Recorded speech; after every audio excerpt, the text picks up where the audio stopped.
Eugene Kal. Gene Siskel was an American film critic and journalist for the Chicago Tribune. Along with colleague Roger Ebert, he hosted a series of popular review shows from 1975 to 1999. Life and career. Siskel was born in Chicago, Illinois, the son of Ida and Nathan Williams Siskel. His parents were Russian Jewish immigrants. Siskel was raised by his aunt and uncle after both his parents died when he was 10 years old. He attended Culver Academies and graduated in philosophy at Yale University in 1967, where he studied writing under Pulitzer Prize-winning author John Hersey, who helped him land a job at the Chicago Tribune in 1969. His first print review was for the film Rascal, which was written 1 month before he became the paper's film critic. His review of the film was favorable but received no stars by default since the paper did not use a star rating system for films at the time. Siskel served in the United States Army Reserves. Graduating from basic officers training in early 1968, and serving as a military journalist and public affairs officer for the Defense Information School. In 1975, Siskel teamed up with Roger Ebert, film reviewer for the Chicago Sun-Times, to host a show on the local Chicago PBS station WTTW, which eventually became Sneak Previews. Their thumbs up, thumbs down system soon became an easily recognizable trademark, popular enough to be parodied on comedy shows such as In Living Color, Bizarre, cartoon strips like Calvin and Hobbes, and in movies such as Hollywood Shuffle and Godzilla. Sneak Previews gained a countrywide audience in 1977 when it was carried on PBS. Siskel and Ebert left WTTW and PBS in 1982 for syndication. Their new show, At the Movies, was produced and distributed by Tribune Broadcasting, the parent company that owned the Chicago Tribune and WGN-TV. Sneak Previews continued on PBS for 14 more years with other hosts. In 1986, Siskel and Ebert left Tribune Broadcasting to have their show produced by the syndication arm of the Walt Disney Company. The new incarnation of the show was originally titled Siskel and Ebert and the Movies, but later shortened to Siskel and Ebert. At the Movies also continued a few more years with other hosts. A very early appearance of Siskel, taken from Coming Soon to a Theater Near You, predecessor to Sneak Previews, is included in For the Love of Movies, the story of American film criticism. In this 2009 documentary film he is seen debating with Ebert over the merits of the film version of One Flew Over the Cuckoo's Nest. Normally, Siskel and Roger Ebert would refuse to guest star in movies or televisual series as they felt it would undermine their responsibility to the public. However, they both could not resist appearing on an episode of the animated television series The Critic, the title character of which was a television film critic. In the episode, Siskel and Ebert split and each wants Jay Sherman, the eponymous critic, as his new partner. They also once appeared in an episode of the children's television series Sesame Street. Siskel also appeared as himself on an episode of The Larry Sanders Show. Death. In 1998, Siskel underwent surgery for a cancerous brain tumor. He announced on Wednesday, February 3, 1999, that he was taking a leave of absence but that he expected to be back by the fall, writing, "I'm in a hurry to get well because I don't want Roger to get more screen time than I." On Saturday, February 20, 1999, Siskel died from complications of another surgery at the age of 53. After Siskel's death, the producers of Siskel and Ebert began using other film critics on a rotating basis as an audition for a permanent successor.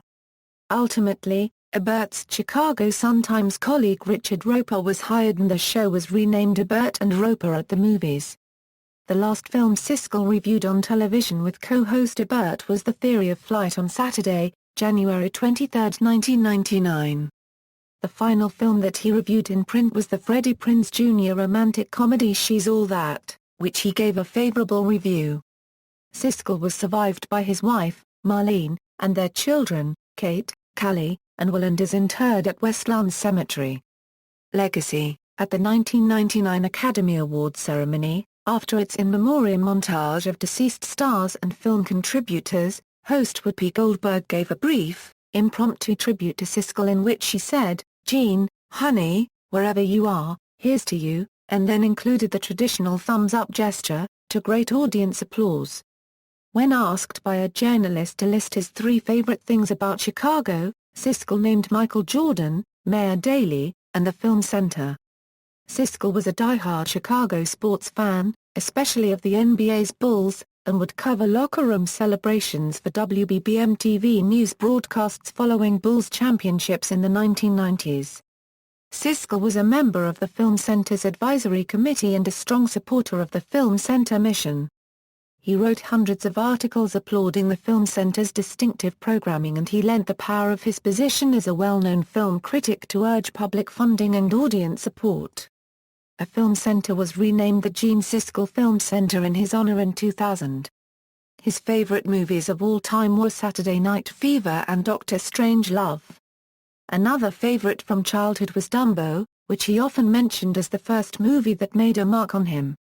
Siskel compiled Best of the Year movie lists from 1969 to 1998, which have helped to provide an overview of his critical preferences.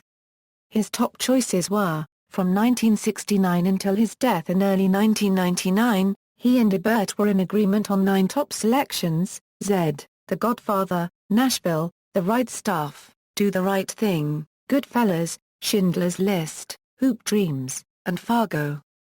There would have been a 10th, except that Ebert declined to rank the documentary Shoe as 1985's best film because he felt it was inappropriate to compare it to the rest of the year's candidates.